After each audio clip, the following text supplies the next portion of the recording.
യാക്കൂബ് നബി ഹാരനിൽ എത്തിയതും നബിയുടെ അമ്മാവനായ ലബാന്റെ പെൺമക്കളെ വിവാഹം ചെയ്തതുമല്ലേ നമ്മൾ അവസാനമായി പറഞ്ഞു നിർത്തിയത്?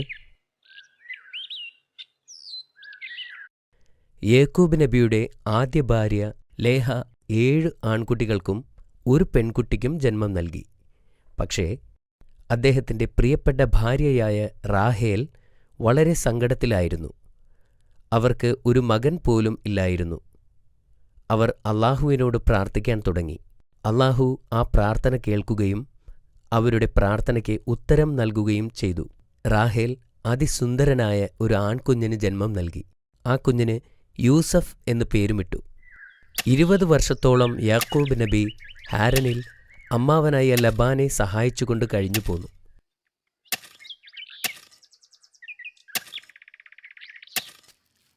ഒരിക്കൽ അദ്ദേഹം തനിക്ക് തിരികെ സ്വന്തം നാട്ടിലേക്ക് പോകണമെന്ന് തൻ്റെ അമ്മാവനോട് ആവശ്യപ്പെട്ടു. നീ എന്നെ ഒരുപാട് തൃപ്തിപ്പെടുത്തിയിട്ടുണ്ട്. കൂടെ കൊണ്ടുപോകാൻ നിനക്ക് എന്ത് വേണമെങ്കിലും ആവശ്യപ്പെട്ടുള്ളൂ. ലബാൻ യാക്കൂബ് നബിയോട് പറഞ്ഞു. പുള്ളിയുള്ളതും കറുത്തതുമായ ഈ വർഷം ജനിച്ച ആട്ടിൻ കുഞ്ഞുങ്ങളെ എനിക്ക് വേണം. യാക്കൂബ് നബി പറഞ്ഞു. ലബാൻ അദ്ദേഹത്തിൻ്റെ ആവശ്യം സമ്മതിച്ചു. യാക്കൂബ് നബി സന്തോഷവാനായി. പക്ഷേ ലബാന് തൻ്റെ ആടുകളെ യാക്കൂബ് നബിക്ക് കൊടുക്കുന്നതിനോട് താൽപ്പര്യമില്ലായിരുന്നു.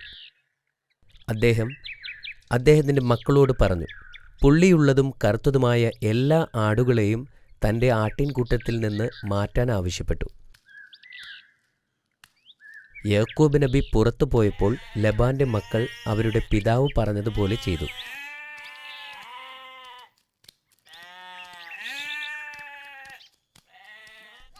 യാക്കൂബ് നബി തിരികെ വന്നു. നോക്കുമ്പോൾ തൻ്റെ അമ്മാവൻ തന്നെ പറ്റിച്ചതായി അദ്ദേഹം മനസ്സിലാക്കി. ലബാൻ യാക്കൂബ് നബിയെ പറ്റിച്ചെങ്കിലും പിന്നീട് പിറന്ന എല്ലാ ആട്ടിൻകുട്ടികളും കറുത്തതും പുള്ളിയുള്ളതുമായിരുന്നു. അതൊരു അത്ഭുതമായിരുന്നു. ഇത് കണ്ട ലബാന് അത്ഭുതവും ദേഷ്യവും ഒരുപോലെ വന്നു. അദ്ദേഹത്തിന് യാക്കൂബ് നബിയോടുള്ള ദേഷ്യം അടക്കാൻ സാധിച്ചില്ല. കാരണം എല്ലാ കറുത്തതും പുള്ളിയുള്ളതുമായ ആട്ടിൻകുട്ടികളെയും യാക്കൂബ് നബിക്ക് കൊടുക്കാമെന്ന് ലബാൻ വാക്ക് നൽകിയിരുന്നു. ഒരിക്കൽ അല്ലാഹു യാക്കൂബ് നബിയോട് തൻ്റെ രാജ്യത്തേക്ക് മടങ്ങാൻ ആവശ്യപ്പെട്ടു. അദ്ദേഹം തൻ്റെ ഭാര്യമാരോടും മക്കളോടും ഹരാൻ വിട്ടു പോകാൻ തയ്യാറാകാൻ പറഞ്ഞു. തനിക്ക് അവകാശപ്പെട്ടതെല്ലാം അദ്ദേഹം കയ്യിൽ കരുതി. അക്കൂട്ടത്തിൽ താൻ ആവശ്യപ്പെട്ട ആട്ടിൻകുട്ടികളും ഉണ്ടായിരുന്നു. എന്നാൽ പുറപ്പെടുന്നതിന് മുമ്പ് അദ്ദേഹം ലബാനെ കാണാൻ പോയില്ല. അദ്ദേഹത്തോട് ഒരു വാക്കുപോലും പറയാതെയാണ് യാക്കൂബ് നബി അവിടെ നിന്ന് തിരിച്ചത്. യാക്കൂബ് നബി തനിക്ക് അവകാശപ്പെട്ടതെല്ലാം എടുത്തുകൊണ്ടാണ് ഹരൻ വിട്ടു പോയതെന്ന് ലബാൻ മനസ്സിലാക്കി. ലബാന് ദേഷ്യം അടക്കാൻ കഴിഞ്ഞില്ല. അദ്ദേഹം ഒരു കൂട്ടം ആളുകളെയും കൊണ്ട് യാക്കൂബ് നബിയെ പിന്തുടർന്നു. യാക്കൂബ് നബിയെ പിന്തുടർന്നുകൊണ്ട് അവർ ഒരുപാട് ദിവസങ്ങൾ നടന്നു.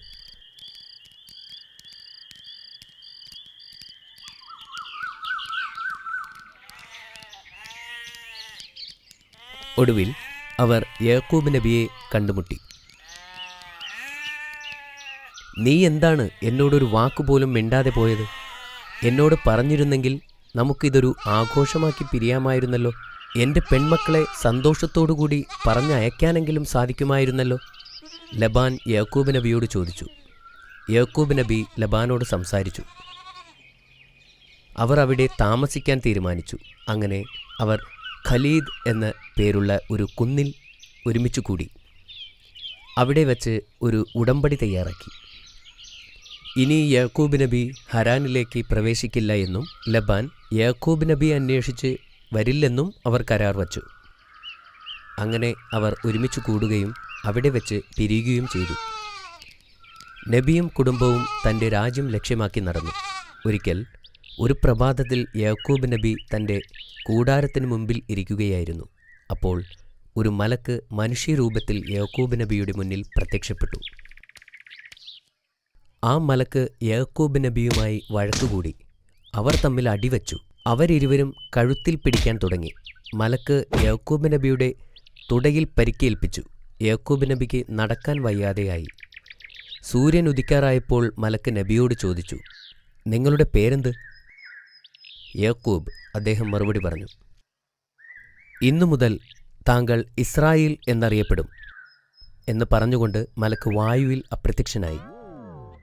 യാക്കൂബ് നബിക്ക് തൻ്റെ കണ്ണുകളെ വിശ്വസിക്കാനായില്ല. അദ്ദേഹം പിന്നീട് മനസ്സിലാക്കി ആ വന്നത് ഒരു മലക്കായിരുന്നു എന്ന്.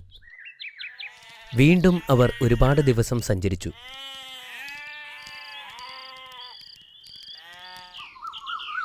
സൈർ എന്ന പ്രദേശത്ത് അവരെത്തിയപ്പോൾ തൻ്റെ സഹോദരനായ ഏശാവിനോട് മാപ്പപേക്ഷിച്ചുകൊണ്ട് ഒരു ദൂതനെ യാക്കൂബ് നബി അയച്ചു.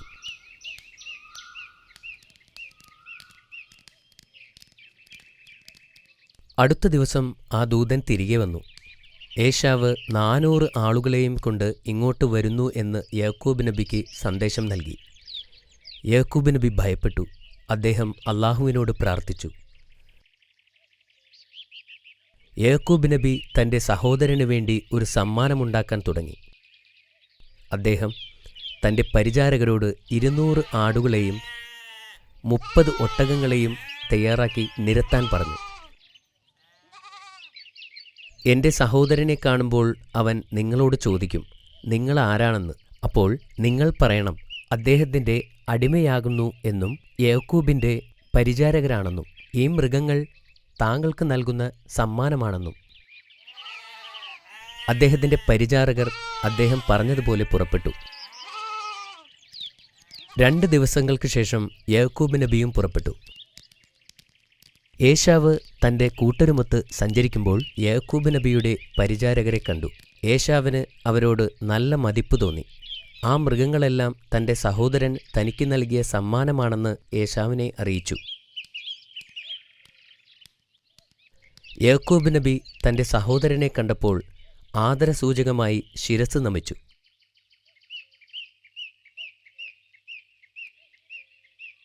ഏശാവ് ഇത് കണ്ട് യാക്കൂബ് നബിയെ കെട്ടിപ്പിടിച്ചു. ഏശാവിൻ്റെ കണ്ണ് നിറയുകയും ചെയ്തു. നിന്റെ കൂടെ വന്ന ഇവർ ആരൊക്കെയാണ്? ഏശാവ് യാക്കൂബ് നബിയോട് ചോദിച്ചു. അള്ളാഹു എനിക്ക് നൽകിയതാണിവരെ, അദ്ദേഹം പറഞ്ഞു. ലിയ, റാഹേൽ, അവരുടെ മക്കൾ, അദ്ദേഹത്തിൻ്റെ പരിചാരകർ എല്ലാവരും ഏശാവിൻ്റെ മുൻപിൽ ആദരസൂചകമായി ശിരസ് നമിച്ചു. ആദ്യം സമ്മാനങ്ങളൊന്നും വാങ്ങാൻ ഏശാവ് തയ്യാറായില്ല. എന്നാൽ യാക്കൂബ് നബി അദ്ദേഹത്തെ നിർബന്ധിച്ചു. ഒടുവിൽ അദ്ദേഹം സമ്മതിച്ചു. അവരെല്ലാം ഏശാവിൻ്റെ കൂടെ സ്വന്തം നാട്ടിലേക്ക് മടങ്ങി. തിരികെ പോകുന്ന വഴിക്ക് അവർ ജെറുസലേമിൽ തമ്പടിച്ചു. അവിടെയായിരുന്നു വർഷങ്ങൾക്ക് മുമ്പ് പ്രവാചകൻ പാറയിൽ എണ്ണ ഒഴിച്ച സ്ഥലം.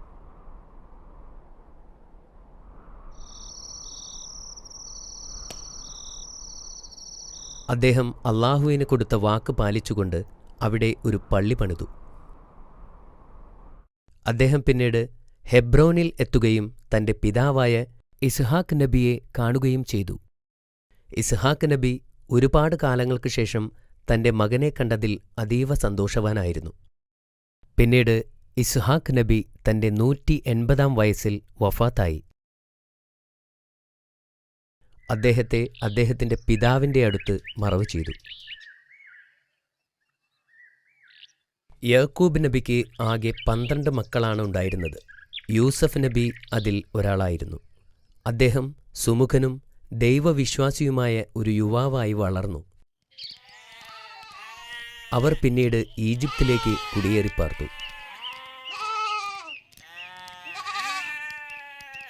ഒരുപാട് കാലത്തെ പ്രവാചക ദൗത്യത്തിന് ശേഷം യാക്കൂബ് നബി തൻ്റെ 147-ാം വയസ്സിൽ വഫാത്തായി.